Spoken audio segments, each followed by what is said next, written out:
I come across a lot of parents who end up force feeding their child as they are frustrated with their child's eating habits.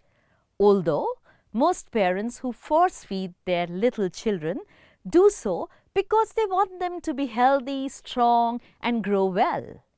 But we often forget that children know when or how much to eat. So if you are among those parents for whom mealtime is a constant struggle and force feeding has become the norm, then the first step is to stop this practice. If you continue to force feed your child, then you will only make it harder for your child to learn healthy eating habits. Fussy eating is natural and common in children, and feeding against their will is not advisable.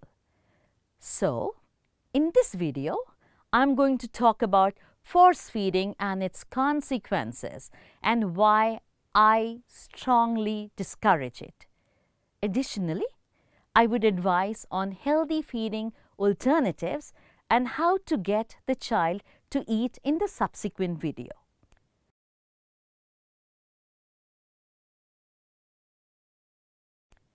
When parents resort to force feeding, it is usually out of good intentions to ensure that their child eats the required amount in order to get the necessary nutrients. Unfortunately, most of the parents are unaware of the consequences of this practice, which has been shown to be fatal in extreme cases. In my professional practice, when I advise parents against force feeding, then the most common reply I get is that the practice has been in existence for a very long time, so there can't be anything wrong with it. This is not true. If something has been practiced for a long time, does not make it right. Times have changed, and the parenting approach should also adapt to the new times. There is significant evidence to suggest that force feeding is harmful, and parents should adopt safer and healthier methods to feed their children. Always remember that unless the baby suffers from any medical condition, then he or she knows how much and when to eat, and parents should respect that. Therefore, in order for parents to better understand the ill effects associated with force feeding, I will talk about some of the consequences of this practice. Firstly, force feeding can cause choking and aspiration. Choking occurs when the airway is blocked by food, drink, or foreign objects, and aspiration occurs when food, drink, or foreign objects are breathed into the lungs. While it is easy to identify episodes of choking, aspiration, on the other hand, can be silent without any outward signs.